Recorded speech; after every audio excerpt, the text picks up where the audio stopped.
First in high definition from the station on your side, this is WAVY News 10. Financial aid. It will save you money. It will help more young people figure out how to afford college. The president's plan to help college graduates pay back the cost of their education. And new video from that massive earthquake in Turkey and more amazing stories of survival. Plus, a man learned his punishment for killing a Virginia Beach detective. It's the end of a long wait for the Phillips family. Reaction from Michael Phillips' family to today's sentence. Naval Medical Center Portsmouth says a Marine died from a drug overdose brought on by a long, hot shower. He was a cancer patient, and the heat from that shower is believed to have boosted the absorption of his pain medication. Then on your side, Stephanie Harris is in the WAVY newsroom now with tonight's top story. What happened here? Well, Tom and Nicole, it sounds pretty hard to believe, but Lance Corporal Ezekiel Ferrer was just 20 years old when he died February 13th while waiting for chemotherapy to treat Hodgkin's lymphoma. We asked to speak with officials at Naval Medical Center Portsmouth on camera. They said no, but the president of the Virginia Pharmacy Association did tell us how this could happen.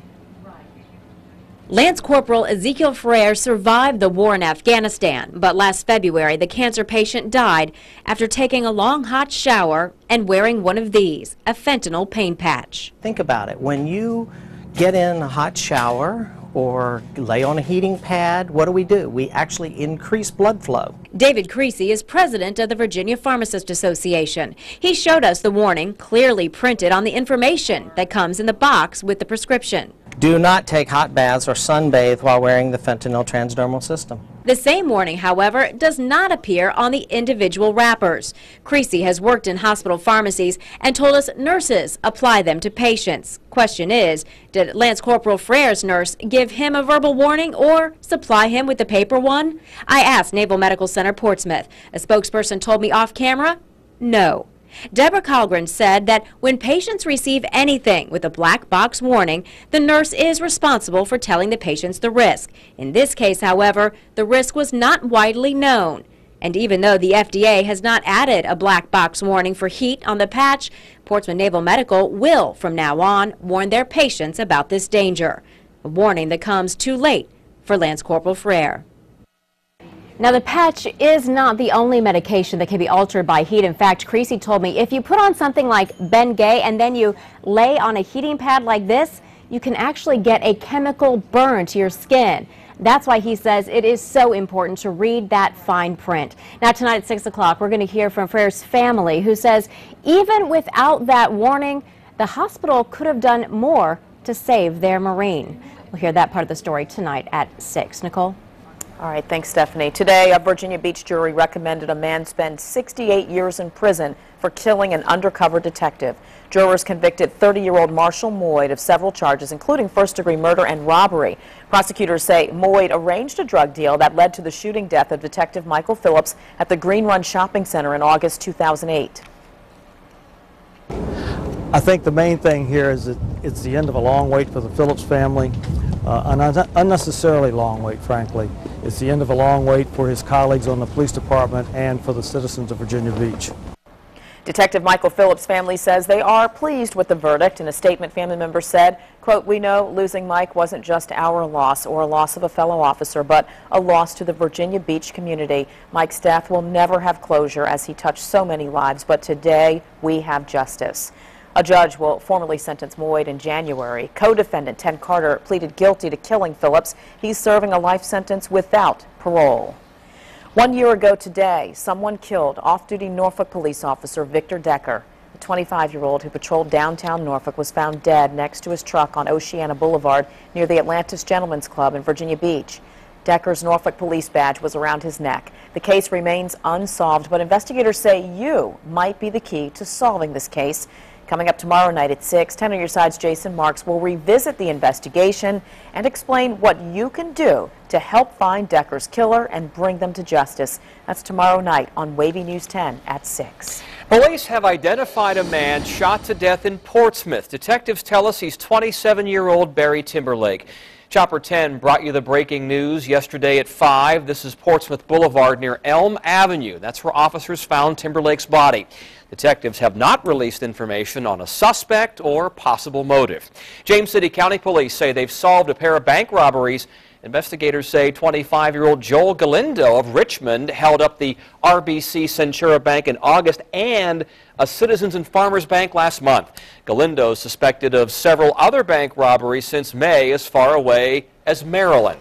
Chesapeake police say an Indian River High School student made bomb threats this morning. A police spokesperson says 2 calls came into the office and the school was evacuated. The student is charged with 2 felony counts of communicating a bomb threat by phone.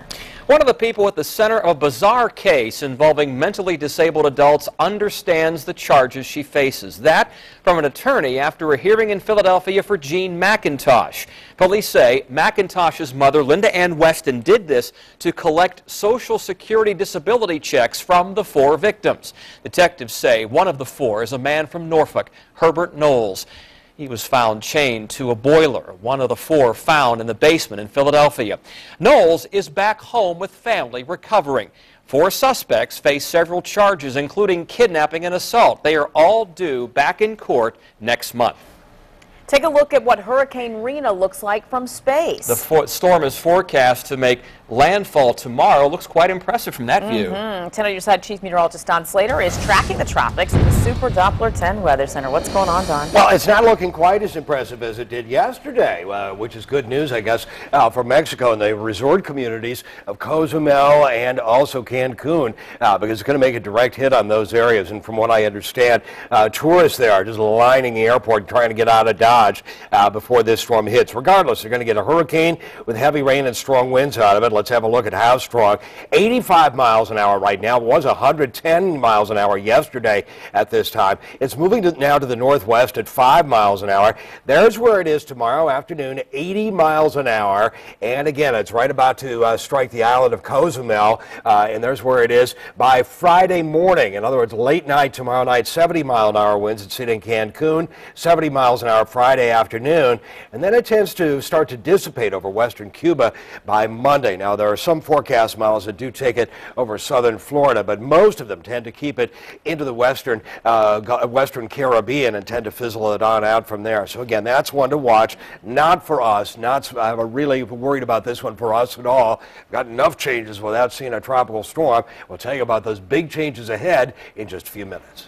Believe it or not, the Great Dismal Swamp Fire is still burning in Suffolk tonight. Hurricane Irene helped contain the flames in August. Now only 2 slightly elevated areas of smoldering peat are still burning. Firefighters are still monitoring the situation. So far, more than 7,000 acres have burned. Lightning started that fire on August 4th. A 10 on your side success story. You may recall 2 days ago we first reported the post office was not delivering mail to some residents in Norfolk. Now, 2 weeks ago, a dog bit the mailman, and for his safety, delivery stopped for everyone on the small block off Norview Avenue. Well, we called the U.S. Postal Service to get answers, and today we have learned that the dog's owner and manager of the Norview station resolved this situation. Mail will once again be delivered starting tomorrow. For many college students, graduation's pomp leads to the very real circumstance of college loan debt. A new report shows college costs are up more than 8%. Student loans are weighing down graduates in our tough economy, but the president is providing relief starting in January. Maximum loan payments drop to 10% of discretionary income. Remaining debt is forgiven after 20 years, and loans can be consolidated. It will save you money. It will help more young people figure out how to afford college. It can put more money in your pocket once you graduate. Tonight on WAVY News 10 at 6, we're on your side helping you prepare for student loan payments and making sure you don't go deep into debt. Information just coming into the WAVY newsroom. Breaking news. Police are shutting down traffic on both sides of the Great Bridge, Battlefield Boulevard, due to a bridge malfunction, I should say. Traffic is cut off at Kempsville Road and Battlefield Boulevard on the north side and Cedar Road on the south side. There's a traffic backup on Cedar Road to Dominion Boulevard. That bridge should be open within 30 minutes. Dispatch also has said that it may take the technician up to 30 minutes before he can reach the bridge to fix that malfunction. A Hampton man shot at this apartment complex in the head. Hear from one of his family members coming up next. A high schooler's homework turned out to be a lifesaver. How it helped an entire family escape their burning home. And new video from the massive earthquake in Turkey. You're going to see how more rescues from the rubble saved a lot of people, and have an update on that baby found alive. And you can start your mornings earlier with WAVY TV 10. We're on your side with up-to-the-minute local news, Super Doppler 10 forecast, and Jam Cam traffic reports. WAVY News 10 today now starts at 4:30 a.m. You're watching WAVY News 10 at 5 with Tom Shad, Nicole Ribas, and Super Doppler 10 Chief Meteorologist Don Slater.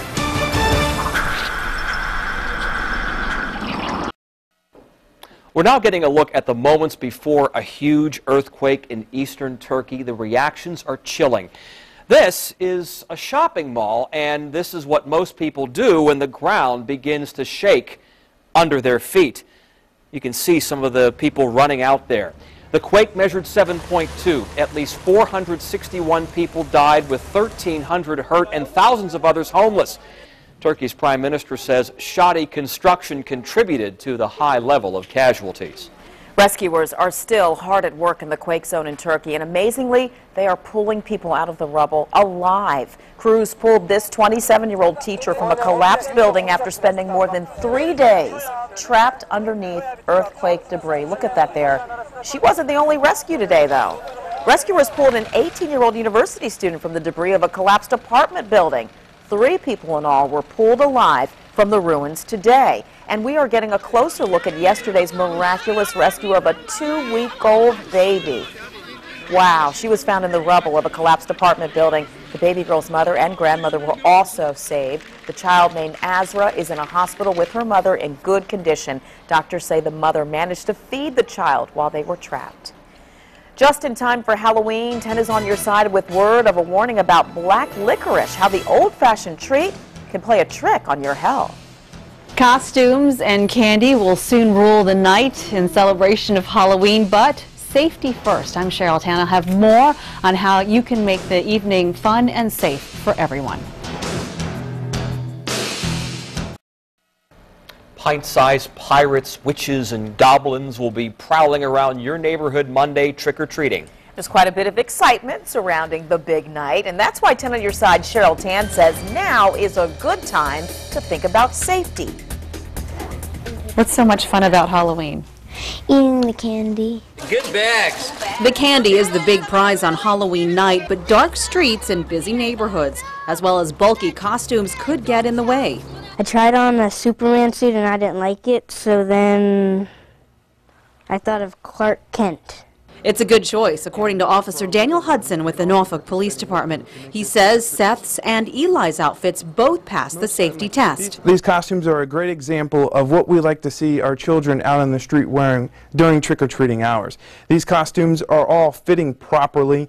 Nothing is covering their face where it prohibits them from breathing or seeing where they're going. They have on shoes that are able to allow them to walk on the roadways and not trip. And they've also got some reflective materials and reflective shoes on them as well, so people can see them. If you're still shopping, consider making some changes to the costumes on the rack. We all know that the big ones now are the ones with the mask. Of course, you have Darth Vader and you have a skeleton.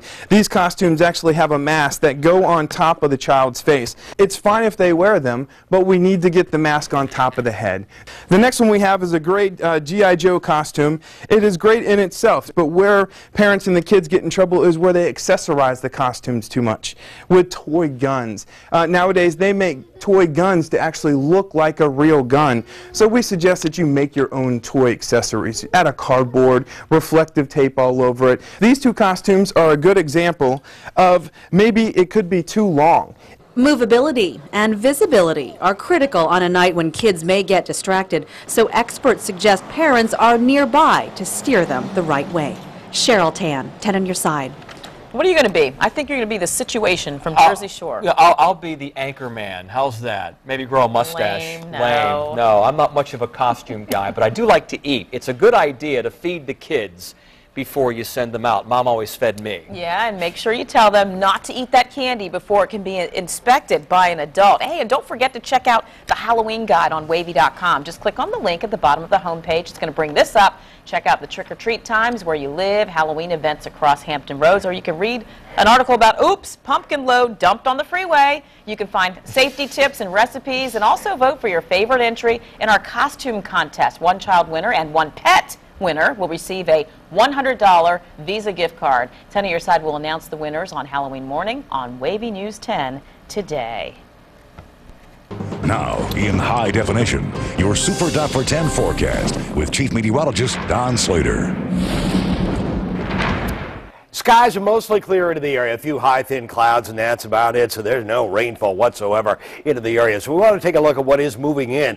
We've got big changes arriving in about 24 hours, maybe a little more than that, maybe about 27 hours. But by around the dinner hour tomorrow night or early evening or around sunset, we are likely to see a cold front slam on through the area, and that'll really drop our temperatures. Now, ahead of it, we're going to see very, very warm air. Now, today was warm. It was into the mid-70s throughout the area as we expected. It'll be a little closer to 80 degrees for tomorrow, but then there's the cold front. It'll take its sweet old time getting here, but I think by tomorrow evening, kaboom, it drops on through. May see a stray shower with that, and we could see a few showers coming up on Friday, especially in North Carolina and the south side. They'll be very, very light. Now, one thing to note, and we can see it on this map where our Saturday is coming from, is low pressure right on into here is going to be moving off the shore, moving offshore on Saturday, and could kick in with a little bit of rain, especially into coastal areas during the day on Saturday. And likely to be some fairly widespread rain, especially through the first part of the day Saturday. Now, we take a look at what's going on a little more localized basis, set things into motion. Again, you can see the clouds floating on through, high, thin clouds. Rain remains on off to our north for the time being. Here's where things are by 9 o'clock this evening. Winds drop off, but then pick up again overnight. It's going to be a breezy day tomorrow. It's going to be warm. 10 to 20 mile an hour winds, 15 to 25 at the noon hour. Some cloud cover starts to move on into the area, and there's that cold front dropping on.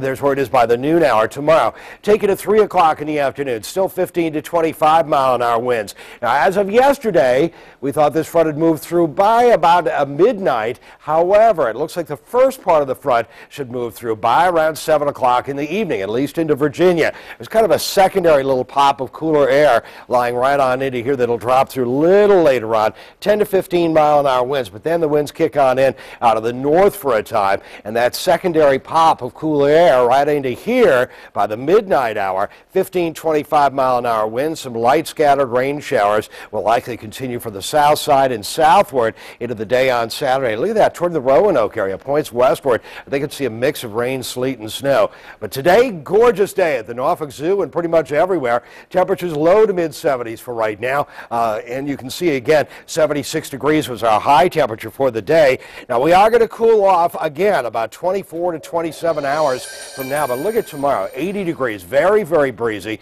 For Friday, we've lowered the high temperatures coming up for Friday and Saturday. Yesterday, we were thinking it was going to be 57, now 54, then 53, 59, and some sunshine on Sunday, a little warmer for Halloween Day.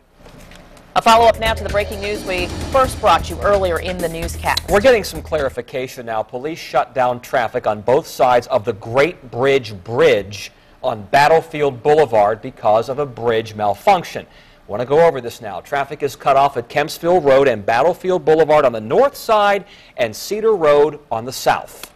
And there is a traffic backup on Cedar Road to Dominion Boulevard. The bridge should be open soon. Oh, you're probably already on high germ alert in public restrooms, but there are some other areas you come in contact with every day that should also raise contamination concerns. The dirty details next. And we're quickly approaching flu season. Have you gotten your shot yet? Tonight at 5:30, we're on your side with why it might not fully protect you from the bug this year. Just in time for cold and flu season, we're on your side with a new study that exposes the dirtiest things we touch every day. According to personal hygiene giant Kimberly Clark, the top offenders include gas pump handles and mailboxes. Also on the list, escalator rails, ATM, vending machine, and crosswalk buttons, and parking machines. 350 swab tests were conducted in cities across the nation. The results found animal, vegetable, bacteria, yeast, and mold bacteria. Researchers say the best way to avoid illness is to wash those hands and use plenty of hand sanitizer. Ugh. You need some resistance, don't you? Yeah. Right? Keep washing your hands, though. Great advice. Turns out you can really overdose on candy. At least on black licorice. The Food and Drug Administration says if you are 40 years old or older, that would not include me. Me neither. Eating 2 ounces of black licorice a day for at least 2 weeks could land you in the hospital with an irregular heart rhythm. The FDA says black licorice contains a compound that can cause potassium levels in the body to fall. That's what causes people to experience abnormal heart rhythms, high blood pressure, and congestive heart failure. Doctors say potassium levels return to normal with no permanent health problems when you stop eating black licorice. A Tennessee family can thank a high school student's homework for saving their lives. You're going to hear how it helped them escape a fire. Next. Plus, sexual harassment in the military. It's a big problem in every branch. New at 5:30, why many service members say they're afraid to report the abuse.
Expecting someone taller?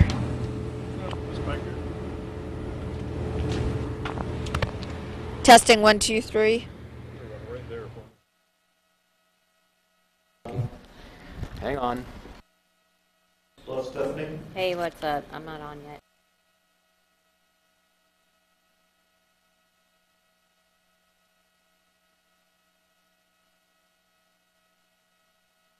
One, two, three, four, 5. How's that? Stephanie again? Hey, check.